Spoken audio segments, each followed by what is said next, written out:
హైడ్రా చేస్తున్న దాంట్లో కొంత స్టార్టింగ్ లో జనాల నుంచి కొంత మద్దతు లభించింది. కానీ ఆ తర్వాత ఎందుకో క్రమక్రమంగా మరి ఆయన ఒక్కడే కొంచెం ఆ హైడ్రా కమిషనర్ చేస్తున్న కార్యక్రమాలకు ఇటు బీజేపీ అటు బీఆర్ఎస్ రెండు పార్టీలు కూడా వ్యతిరేకించాయి. సో ఇప్పుడు కోర్టు ఇచ్చిన ఆదేశాలు కావచ్చు, అదే క్రమంలో ఆయన పైన మరి మార్చుతారా, ఆయన ఇంకా ఇది సింగిల్ బెంచ్ కనుక డివిజన్ బెంచ్కి వెళ్తారా, ఏం జరగబోతుంది చెప్పండి. ఇది పాయింట్ ఫస్ట్ లో వీళ్ళు డివిజన్ బెంచ్ కి వెళ్ళొచ్చు, లీగల్ ఒపీనియన్ తీసుకొని, ఆ రైట్ ఉంటది. అండ్ అల్టిమేట్లీ స్టేట్ ది కూడా డిసిషన్ ఉంటది. కానీ ఇక్కడ ఒక విషయం అర్థం చేసుకోవాలండి, ఒక హైడ్రా కమిషనర్ ఒక వ్యక్తిని పెట్టినప్పుడు అది కాన్స్టిట్యూషనల్ బాడీ అయినప్పుడు మీరు కాన్స్టిట్యూషన్ కి రెస్పెక్ట్ ఇవ్వాలన్నా ఇవ్వద్దా? Court 60 times contempt of court కింద ఆయన క్వశ్చన్ చేసినప్పుడు, నోటీసులు పంపించినప్పుడు కోర్టుకు అటెండ్ అవ్వాలి. ఇట్లా 60+ times ఒక సామాన్య వ్యక్తికి ఇస్తే సామాన్య వ్యక్తికి కూడా కొంచెం భయం అనేది ఉంటది. కానీ అట్లాంటిది హైడ్రా కమిషనర్ గా ఒక ఇంత ఉన్నత స్థాయిలో ఉండి ఇంత కోర్టుని ధిక్కరం చేసిన వాళ్ళను క్రిమినల్ కింద అంటారండి, హ్యాబిచువల్ అఫెండర్స్ అంటారు. అంటే ఒక క్రిమినల్ ఎట్లయితే కేర్లెస్ గా కోర్టుని కానీ రాజ్యాంగాన్ని కానీ చట్టాలని కానీ బేఖాతరు చేస్తారో అట్లాంటి స్థితిలోకి దిగజారిపోయిండు రంగనాథన్ గారు. దీనికి కారణం ఏంటి అంటే, ఇప్పుడు రాజు దొంగ అయితే ప్రజలలో కూడా దొంగలు అయినట్టుగా ఎట్లయితే చెప్పొచ్చో, ఇప్పుడు రేవంత్ రెడ్డి గారు కూడా కాంగ్రెస్ అంటే ముస్లిం, ముస్లిం అంటే కాంగ్రెస్ అని రాజ్యాంగబద్ధంగా ఎందరో హిందువులు ఆయనకు ఓటేసినా కూడా, వేరే అన్ని మతాల వాళ్ళు ఓటేసినా కూడా ఇట్లాంటి పిచ్చి పిచ్చి స్టేట్మెంట్స్ ఒక ముఖ్యమంత్రి స్థాయిలో ఉన్న వ్యక్తి ఇచ్చినప్పుడు ఇట్లా కమిషనర్లు, సిఎస్లు ఇట్లాంటి కోర్టుని ధిక్కరించకపోతే ఏం చేస్తారు చెప్పండి? అసలు మొత్తం దేశం వ్యాప్తంగా కూడా కన్ఫ్యూజ్డ్ చీఫ్ మినిస్టర్ ఎవరన్నా ఉన్నారు అంటే ఆయన రేవంత్ రెడ్డి గారే. లేకపోతే నేను హిట్లర్ లాగా చేస్తా, ఎవరన్నా హిట్లర్ తో కంపేర్ చేసుకుంటారా అండి? డెమోక్రటికల్లీ ఎలక్టెడ్ లీడర్ హిట్లర్ తో కంపేర్ చేసుకొని నేను హిట్లర్ లెక్క అంటాడు.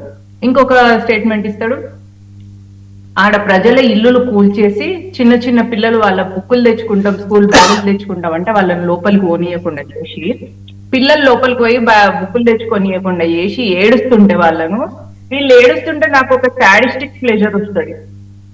అసలు ఈ స్టేట్మెంట్స్ ఏందండి? ఒక ముఖ్యమంత్రి స్థాయి వ్యక్తి ఇచ్చే స్టేట్మెంట్స్ ఏనా? మరి అట్లాంటి ముఖ్యమంత్రి ఉన్నప్పుడు ఆఫీసర్లు కూడా ఇట్లనే కేర్లెస్ ఉంటారు. వీళ్ళు కేవలం ప్రైవేట్ భూములు, మరి ప్రైవేట్ భూముల్లోకి జొర్రి అలా ఒక కంచెలేసి ఇట్లా చేసిన వాళ్ళు ఎంఐఎం కి మాత్రం బూట్ లికింగ్ చేస్తారు. మరి ఎక్కడైనా చూడండి, మైనారిటీ అపీజ్మెంట్ అనేది ఈ రీజనల్ పార్టీ బీఆర్ఎస్ అయినా కానీ కాంగ్రెస్ కి అయినా కూడా వెన్నెతో పెట్టిన విద్య. వీళ్ళ కాన్స్టిట్యూషన్ లో ఫస్ట్ ఏముంటది అంటే మైనారిటీ అపీజ్మెంట్. మరి ఫాతిమా కాలేజ్ దగ్గర ఎందుకు వీళ్ళకు చేయడానికి అయితే లేదు? ఈ పాయింట్స్ అన్ని మనం తెలుసుకోవాలి. మళ్ళీ ఇంకొకటి ఏంటంటే, అపార్ట్మెంట్స్ దగ్గరికి వెళ్ళి అపార్ట్మెంట్స్ ని కూల్చేటప్పుడు 2-3 గంటల సమయం ఇస్తే అది ఎంత ఇల్లీగల్.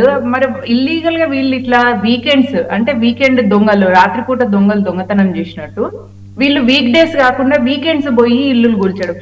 వీకెండ్స్ ఎందుకు కూలుస్తున్నారు? ఎందుకంటే హైకోర్టు వీకెండ్స్ హాలిడేస్ కాబట్టి, సాటర్డే సండే హైకోర్టు రెడీగా ఉండదు కాబట్టి, వెంటనే స్టే చేయరాదు కాబట్టి ఈ లోపల వీళ్ళు దొంగ పని చేయొచ్చు అన్నది. ఇంతకు మించి వేరే ఎట్లాంటి క్లియర్ గా కనిపిస్తలేదు. ఇంటెన్షన్ బిహైండ్ క్రైమ్ అని అన్నప్పుడు వీళ్ళ ఉద్దేశం ఏంది అని తెలుసుకుంటే, కోర్టు అంటే లెక్కలేదు, ఇటు రాజ్యాంగం అంటే రెస్పెక్ట్ ఉండదు, ప్రజల మనోభావాలకు సంబంధించినది ఉండదు, డెమోక్రసీకి రెస్పెక్ట్ ఇవ్వరు, కేవలం వాళ్ళ స్వార్థం కోసం అడ్డిమారి గుడ్డి దెబ్బల కాంగ్రెస్ ప్రభుత్వం అధికారంలోకి వచ్చింది. యాక్చువల్ గా బీజేపీ రావాల్సింది.